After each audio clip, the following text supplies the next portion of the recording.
Hello and welcome back to the Stacey West YouTube channel, or the podcast, however you're watching or listening to myself right now. But it's not just me that you'll see on your screen, or it's not just my voice that you'll hear. I'm also joined by George from the Wycombe Way. How are we doing, George? I'm very well, thank you, mate. Thank you once again for having me on. Obviously, we did this in August, didn't we? Hoping for a different result this time around, though. Well, not all of us are hoping for a different result, but yes, I wasn't going to bring that one up immediately. I was going to try and be kind, but I guess, you know what, if we're going chronologically, that is probably the best place to start. Obviously, it was quite a comfortable victory for us, really, in that game. 3-0 at home for us. But a lot of time has passed since then. Many things have changed for us. Obviously, we've had a whole new manager.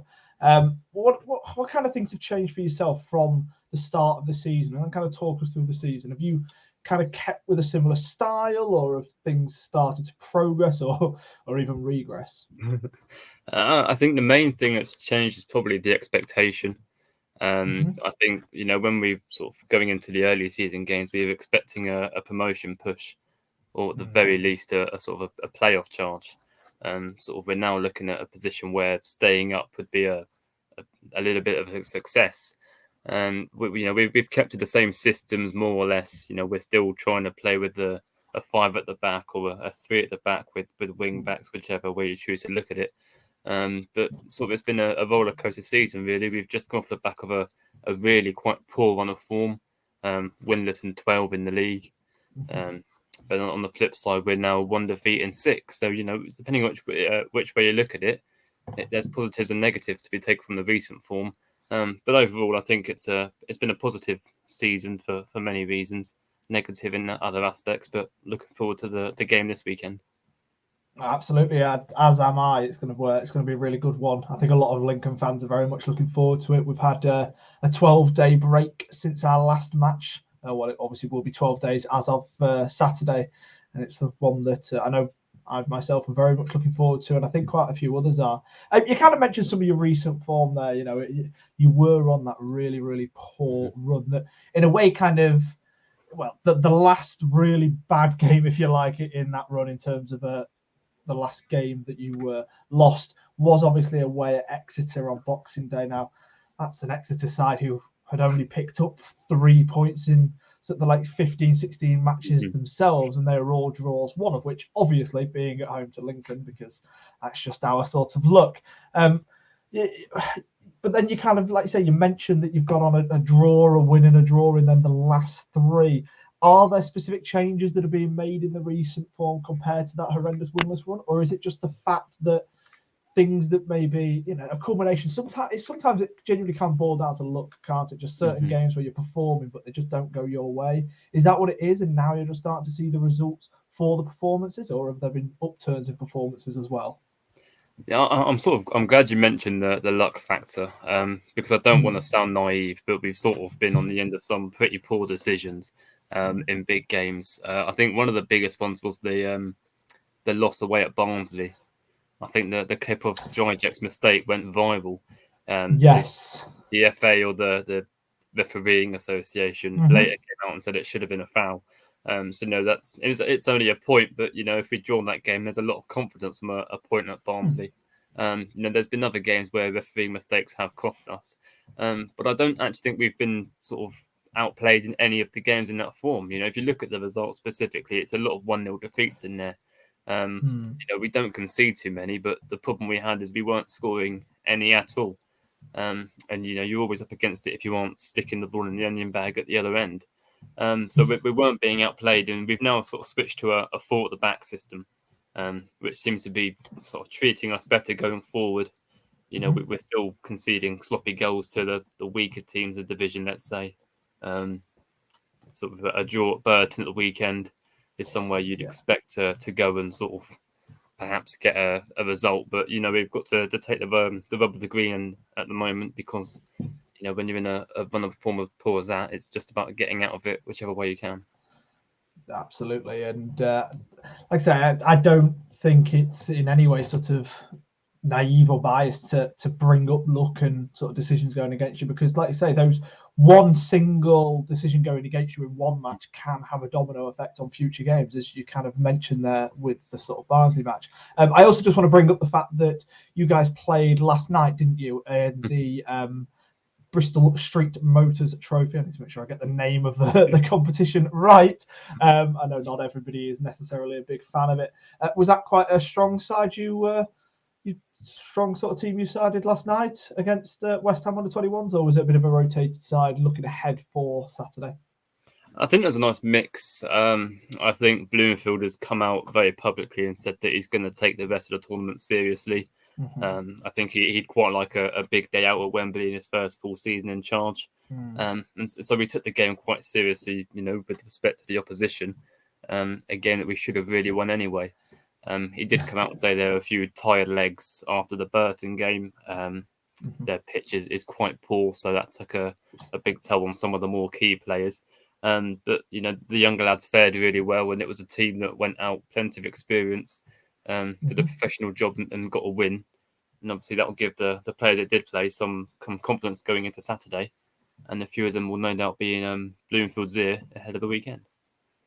Absolutely, and that's the sort of thing that you want out of the matches like last night, isn't it? You want players to be able to kind of take their opportunity when it's given to them, and sort of go from there onwards. Now, another thing I wanted to bring up, obviously you mentioned that you've moved to a 4-back recently. There was also rumours coming out this morning that potentially Harry Boyes was going to be set to leaving you guys. Can you maybe add to that rumour? Obviously Harry Boyes, a former Lincoln man, he was on loan with us last season. Is that something you're expecting to happen? And if so, what's the kind of reasoning behind that? Is it the fact that you're no longer playing sort of wing backs in a 5? I mean, I've got to start off by saying that Harry Boyes has done nothing wrong. He's actually been really quite impressive sort of when he's been playing well. I think it's more or less down to the fact that we're now going to shift to a 4-at-the-back system. The 5-back just hasn't been treating us well at all. We've been leaking goals, which is odd, given the amount of defenders on the pitch at any one time. And so I think more than anything, it's so that we don't sort of stall his development. 6 months sat on the bench is an awfully long time for anyone. Never mind a young lad coming through the ranks. Nothing's been sort of confirmed yet. There's been no real heavy rumours. Let's say it's a few whispers here and there.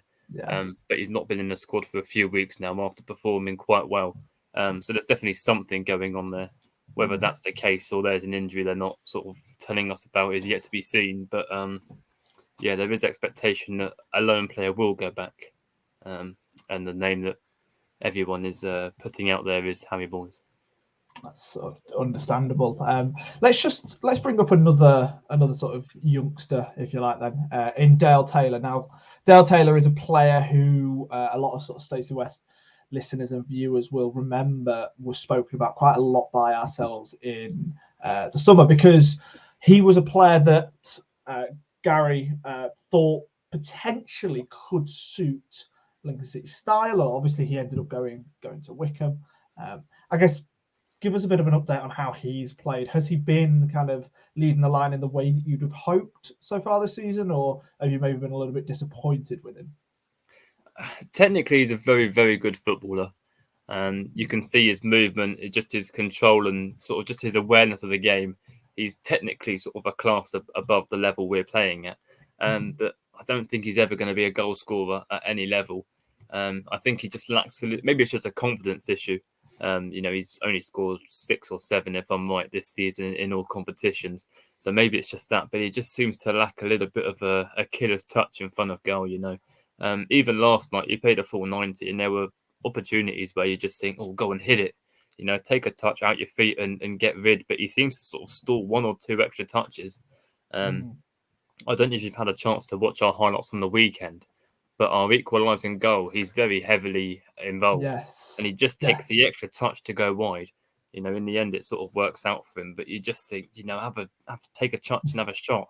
But sort of, technically, you can't fault the lad. A really good character. Bloomfield speaks really highly of him. I know that when he joined in the summer, he was one of the players on my list as well, and very high up it. So I was really sort of keen to see him play, and he's not done badly, but I wouldn't say he's set the world alight either. Well, no, I hope, and look at the age that he is, hopefully he'll be able to kind of kick on for you guys as long as it isn't on Saturday.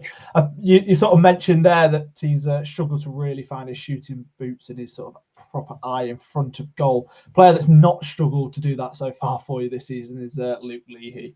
I think he's a fantastic player and someone who I've kind of very much rated over the years as well. What kind of role has he been playing for you? Maybe obviously two different roles depending on the sort of new moving to a fullback now, because Luke Leahy is a real versatile player as well, isn't he? And that's something that he can very much bring. What kind of roles has he been deploying for you guys? Yeah, I think it just sort of it shows how versatile he is that he hasn't played in his natural position once for us this season. Obviously, we brought him in primarily to play as a centre mid, I'm assuming. I think he's been deployed mostly as a wing back, a left back, or a centre back. And actually, I think he's enjoyed his best form as a centre back for us in the 5 when sort of that was working earlier on in the season. When we brought him in, we knew what we were going to get with him. A top professional, a real model for the younger lads in the changing room. And just the way he conducts himself on the pitch is second to none. A really good player both on the pitch and then a character in the dressing room. I feel like he's maybe being wasted in the position we're using him at the minute. And I think that's maybe why the club are keeping sort of the rumours under wraps, is because we're probably looking for a left back in this window, which will let us push Leahy back into midfield. But until that happens, you sort of feel like we're not getting the best out of him at the back or sort of out wide in defence. Yeah, I get that. And like you say, especially if Harry Boyes was to kind of move on as well, hopefully you can kind of bring in somebody to kind of fill that role, like you say, and that could be good for you to kind of just help you push away from sort of the bottom echelons of the League One table. There's the words I'm trying to get out of my mouth. Now, obviously, I've picked up a certain few players there. But are there any others that you watch the team week in, week out? Are there any others that you would expect to make life difficult for Lincoln on Saturday? I mean, he needs no introduction, but I'd be careful of Sam Vokes. He's really hit a purple patch of form at the minute. Sort of the Sam Voke who first joined us in 21-22. He's sort of scoring goals for funny. He looks dangerous and match fit for the first time in quite a while. To be fair to him, so he's really coming on strong the last few weeks. Keep an eye as well on Richard Kone. He made his debut last night in the cup. I'm sure you've read a little bit about him because his story is incredible. If you haven't had a chance to do your research, do so, because just where he's come from and what he's done so far, he's absolutely incredible. Scored on his debut last night against West Ham's under-21s, and just looks a real top talent. So it'll be interesting to see if he gets game time at the weekend. But other than that, I mean, everyone's really in good form, actually. I don't think there's any particular players other than the ones you've mentioned to watch out for. I think everyone's playing quite well at the minute. I guess it'll just be a case of depending on which formation we're playing, depending on who will get the nod. Well, this is it, and obviously time will very much tell on that. And to kind of look towards wrapping it up then, George, we've obviously spoken a lot about Saturday, and we've sort of spoken about some of the different players that could be the danger, but let's just try and simplify it into a score prediction. Go on, what do you think Saturday could look like? I mean, they're always quite close and cagey games between us, aren't they? Other than the one in August, which sort of fell apart within the space of 10 second half minutes. I think it'll be cagey again. Whilst we're sort of hitting positive form, let's say we're not scoring for fun or anything. So while I think that we're better off than we were a few weeks ago, I think it's going to be a close one. So I'm going to sit on the fence and go for a 2-2 draw. Do you know what? I'd probably take a point. Although I've got to be honest, we've got a couple more attacking options coming back. Obviously, we've got a youngster returning from loan in Freddie Draper. We've brought in a lone striker as well from Luton in Joe Taylor. We've got Rico Hackett, who's one of our sort of attacking wingers, coming back from a sort of 2-month injury. And scoring goals in the attack has been the one thing that's let us down over the past sort of month and a half, 2 months. So I'm going to hope that these players can kind of kick on and get going immediately. And I'm going to go with a 2-0 away victory. I'm going to try and go for the repeat of, was it April, if I'm not mistaken, that we I think played? it was, yeah. Yeah. When your right back scored from his own half, wasn't it? I was about to say, and what we'll do is then we'll predict a Lars Sorensen screamer from 10 yards inside of his own half again, because I don't think any Lincoln fan would complain about that. Guys, if any of you are going down there on Saturday, enjoy. I am myself. I cannot wait. There's so much positivity going into this match that basically, George, please don't beat us, is all I'm saying. Please don't kind of take that away from us. Go check out the Wycombe Way as well. Thank you so much for joining me, George. Thank you very much for having me on, and obviously safe travels as well to anyone making the trip down on Saturday too.